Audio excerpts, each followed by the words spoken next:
So I've been wanting to do this video for a while now about grooming, just because I feel like in today's society, I meet a lot of people who don't even really know what that term means.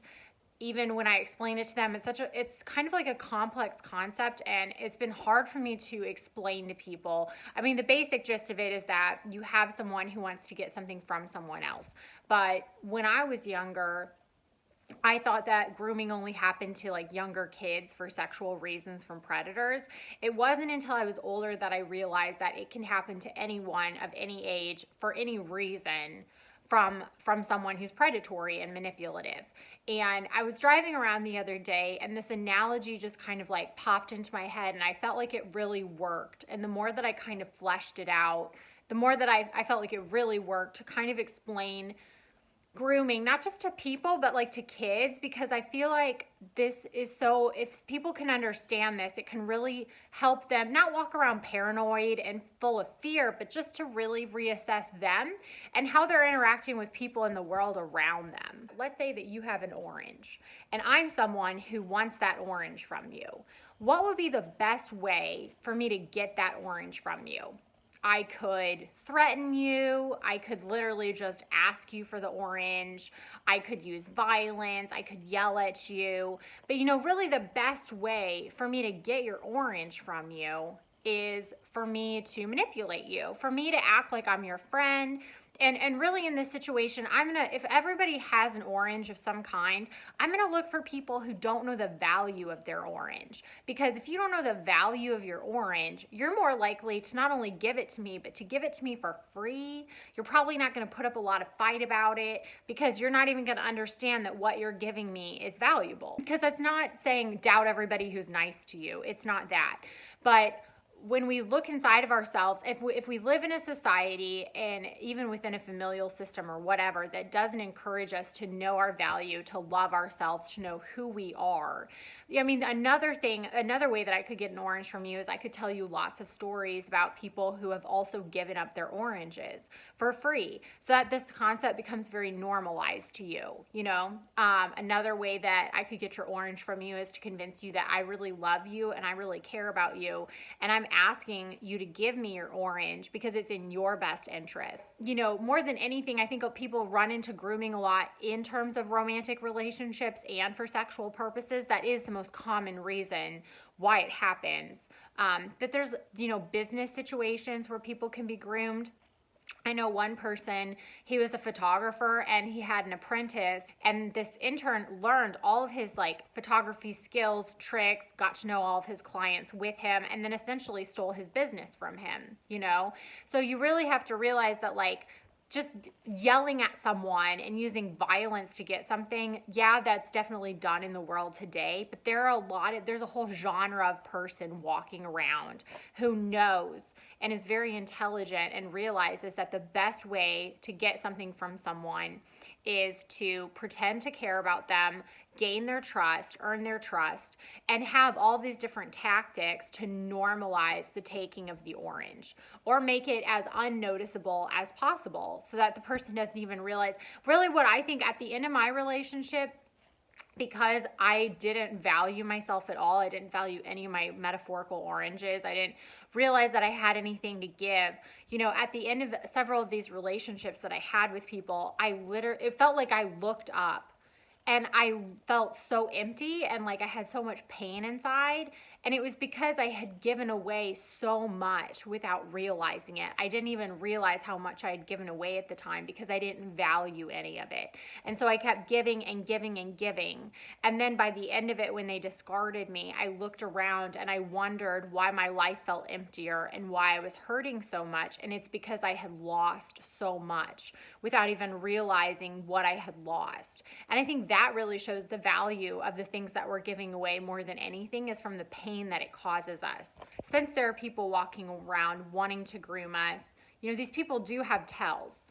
And so if you are aware of the fact that this is an issue going on, not just with kids, but with adults in general, I would almost say that, for me, the biggest tell that I've noticed with them is not so much behavior characteristics, although those are a thing as well. It's more so the reaction that I get from them when I say no.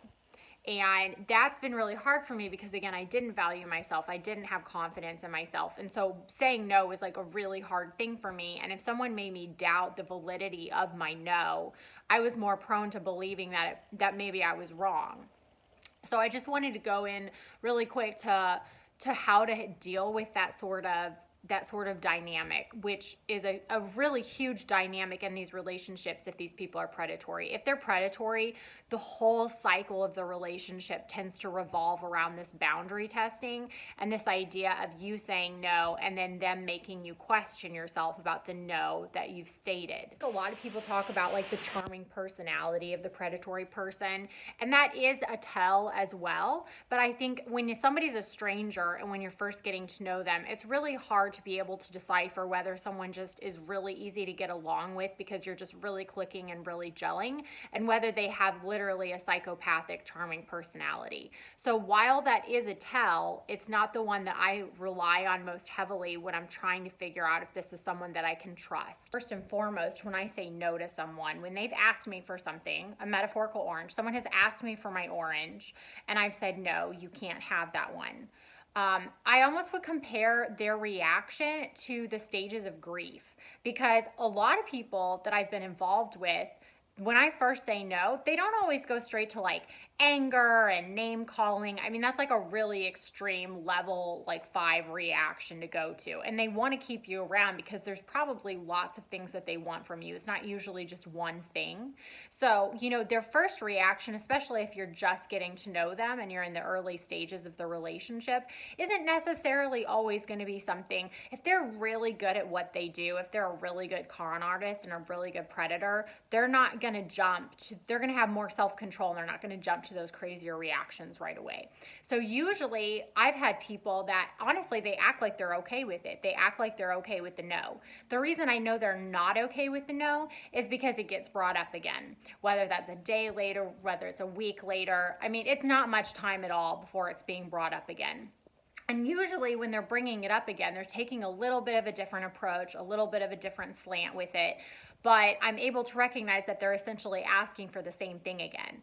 So that is my first indicator that they really, first of all, they essentially lied to me because they said that they accepted my no and then they did not accept my no. The other reason it's a tell is because they're trying again, right? And now, what I begin to notice as I say no more and more is that that's where I would almost call them like the stages of grief really come into play. And just like grief doesn't just go, it's not like you just hit one and once you've hit all 5 one time, then you're done, you're good. Like it all cycles and moves through while you're processing whatever you're processing. So with this person, they can go into anger, they can go into bargaining, they can go into a depression. They're going through the same stages, but it's almost like with you. They want you to be involved in those emotions with them because they're trying to get something out of you. So that's a huge, huge indicator to me that we're continually boundary pushing with different approaches being tried every single time. And the reason they're trying different approaches, just like a child, they want to see which one works for you. I had one guy, the way that he really got to me, he was just sad all the time. And again, they're looking for people with compassionate hearts. And that really worked on me every single time. I mean, I really considered him like this emotionally crippled, depressed person. And it really was my soft spot. And he didn't know that right away. He had to try a couple different emotions. But when he realized that that was the one that worked, he was going to use that one time and time and time again. So while they're going through these things, trying to ask for the same thing again, or ask for whatever, an orange of whatever form again and again, they're also trying to change your identity of yourself, because for you, anytime that you have confidence or you know who you are or you know who you want, what you want, you're essentially getting in their way of what they want and who they want you to be so that they can get what it is that they're looking for. So while they're manipulating you, and this is what I really had to think about. I saw a quote from a pimp that said, I find the hole that they have and I fill it. If they need shoes, I buy them shoes. If they need a dad, I become a dad. If they need a boyfriend, I become a boyfriend. So there's this transformation of their identity to be whatever it is that they need to be to get the thing, the orange that they want to get. But at the same time, They are attempting to transform the identity of you. Just like they need to transform their identity to get what they want out of you, they need your identity to transform so they can get what they want out of you. Your body, your spirit, your soul is essentially a house that they're coming into and starting to rearrange so that it fits better to how they need things to be so that they can get what they want and live how they want to live with you and metaphorically inside of you. The third tell that I notice with these people is what I would almost call data collecting. I have seen videos about narcissists and psychopaths where it says that they have these really flashy stories and they talk about themselves a lot and they don't really listen to you. I have seen the exact opposite actually. I have seen people who are very quiet and they want me to share a lot about myself and they don't really tell much about themselves at all. What I would almost say is that they give a little bit to get a little bit. They're very quiet and they will just give me little pieces of information about their life that I, in hindsight, assume was probably a lie to get me to tell them things about myself. And the reason that they want me to tell them things about myself is because they need to know how to manipulate me. And they're not going to know how to manipulate me unless they know where my soft spots are. So when they're asking me about my relationships with my friends and family, it's not because they actually care. They want to know where a soft spot is. They want to know what things about people upset me, get me upset. What are the things that I care about with people, that I appreciate about people? What are the things that make me trust people, the people in my life, you know? And when they see that, that's how they're going to know to earn my trust. That's how they're going to know to push my buttons later. That's how they're going to know how to make me doubt myself later. They're going to see what areas I'm insecure in about my identity. They're going to ask me to open up about myself and be vulnerable, really emotionally vulnerable. I mean, I would almost use the analogy of us. Many people do this almost literally, but metaphorically, I mean, I look back on how much I used to overshare about myself with people that were almost strangers, and it's horrifying because if you think about it, we wouldn't walk someone through our house that we don't know very well and say, yeah, that's a window that's really good to break into. This is my work schedule. These are the times that I'm not home. This is the code to the garage. That's my dog. He barks a lot, just to let you know and warn you up front that he barks a lot. There's medicine over here in case you want him to stop barking. I mean, we wouldn't give people basically like tips and tricks on how to make breaking into our home to take things as easy and convenient as possible. We would never do that. That's insane. But this is what we're doing without realizing it when we're oversharing and giving away so much information about ourselves all the time with people that we don't know very well, who are pretending to care and asking us and inviting us to overshare. They want to make us feel as good as possible. That's what the love bombing is. They want you to feel as good as possible, as high as possible, as connected chemically as possible with them, because they only have a short amount of time to keep that mask on so that you give them as much of yourself as you can, as much data as you can, so that they know as much about you as they can before the mask falls off and they begin treating you however they want to, and you're trapped. From what I've seen personally, the mask really can only stay on for about a few months before it begins to fall off. They can't keep up that pace. All of the gifts, all of the love bombing, all of the compliments, the attention on you, they get bored. It's not possible to keep up that pace that they keep up, that intense pace of everything being about you and everything that they do for us 24/7, that amount of attention, those amount of favors, all of it, nobody can keep up that pace long term. And so they will burn themselves out, and that is the mask falling away essentially. So, you know, when you really start to see the red flags in them, that's obviously when you're going to stop giving up as much of yourself. So they need you to give up as much as possible before that mask falls off.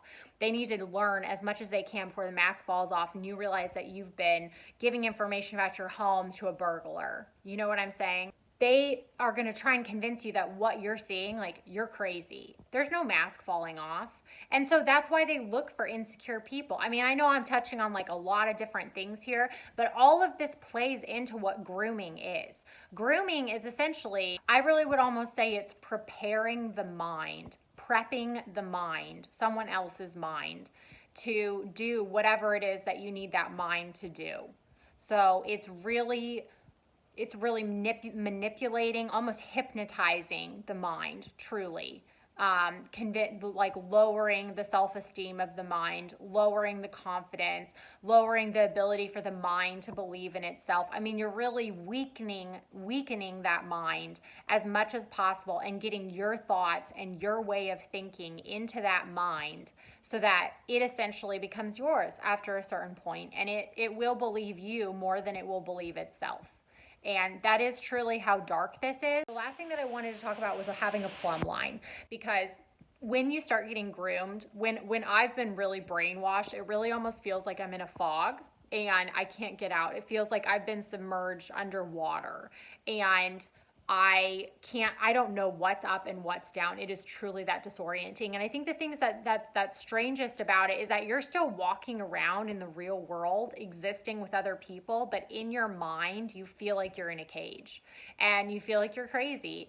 And it's such a strange dual reality to be living in, where you're living in a world that's peaceful. You're walking around in a grocery store and in your mind, you're tormented. It's truly horrible. And one of the things that saved me from each of these situations by the grace of God is one, God. He is my plumb line. And that's what I'm getting. You need a plumb line. My plumb line has saved me so many times. It's like knowing that you're going into a cave and leaving a string, a trail, so that you can find your way back out. And you build that trail yourself. That person that you necessarily don't trust yet, they do not help you build that. And they will want to help lay down that string, but it is just for you and you alone. So God is the first part of my plumb line. I pray to him and he has revealed truths to me time and time again. And it has been truly miraculous. One example that I'll give really quick is that I really was doubting myself and feeling insane. I really thought that, I was the problem, but I continued to pray to God, show me the truth about this person. And I just happened to walk back to his desk at a time when he just happened to receive a text message from someone that he had been lying to me about, that I didn't know he had been lying to me about. And I managed to muster up the courage inside of myself to be assertive and ask to see the text message, which I never would have normally done in the past.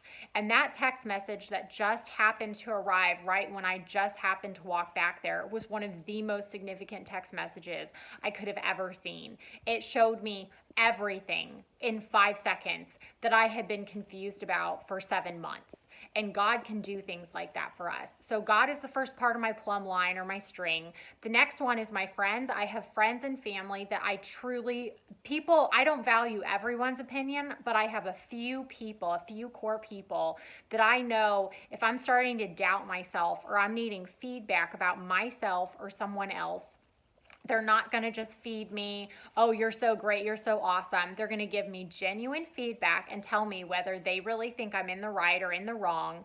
And if I talk to them about something that I consider to be manipulative, I really trust them to tell me if it sounds like a red flag to them. And if I have at least three people is my rule, who all say the same thing, that something sounds like a red flag, then I have to trust that they're seeing something that I'm not seeing. And that is the second part of my plumb line. The third part of my plumb line that helps me get out of these abusive situations is actually watching videos on YouTube or wherever about psychopaths and narcissists. And the reason why that really helps tether me to reality is because when I start doubting myself, something inside of me always knows the truth before, I would say my spirit knows the truth before my mind does. It's like my mind takes a while to catch up because the mind is the thing that the predator's talking to. So it's usually the most confused anyway. But the spirit knows. And so if I watch those videos on narcissism or psychopathy, and something's going on that's similar to what they're talking about in the videos, I will feel it. I will feel it when I watch those videos. I will feel the similarity and I will know in my spirit that that's what I'm dealing with without question. Even if my mind wants to debate it and doubt myself, my spirit will know. I'll get a feeling in my gut. And so those three things together, when I have been groomed, have actually saved my life, almost literally at times. And so that's the other thing that I would really recommend for people. You know your value, you respect the value of your oranges, you really sit down and think about what you have that is of value. I mean, really, we should all be doing that for ourselves. What do you have that's valuable? You know, just even so you can respect yourself. Then you really pay attention to people's tells and you have a plumb line set up. And I really think if we have those three things established for ourselves, and if we teach those three things to our kids, you know, talk to me, pay attention to this kind of behavior, and know your value, you are far more set up for success than half of the people walking around in this world today. I think the main takeaway point that I would want everyone to have if they could from this video is that there are really beautiful, valuable, worthwhile things that you have inside of yourself. But half of us don't even realize what those things are. And it's not just your personality. It's not just the fact that you're worthy of love. It's the fact that you have DNA that matters. There's biology inside of you that matters. There are organs inside of you that matter. This is not just a matter of a boyfriend and a girlfriend being mean to each other and getting exploited for sex, or getting exploited because someone feels like abusing someone else. There are powers that be and people that be that also are interested in us, not just for romantic purposes and not just for sexual purposes. I think it's very important to really assess what our value is. I think many people assume that because they don't know a predator's plan, or because they can't fathom a predator's plan, a predator must not exist, or no one could ever possibly think that way. But I think that more so just points to the innocence of our spirit and the innocence of our own hearts. And simply because we can't picture something or fathom something doesn't mean that evil isn't around and that someone else isn't capable of thinking that way. It is time for us to recognize our own value and teach that and pass that on to our kids. I really hope that this video maybe helped, and maybe that the analogy of oranges helped somebody somewhere. Anyway, thanks for watching, and feel free to comment down below I don't know if this made you have any thoughts or any other questions. I really love discussing this topic with people because I've had so many experiences in it, and I really like helping women and helping people. So thanks.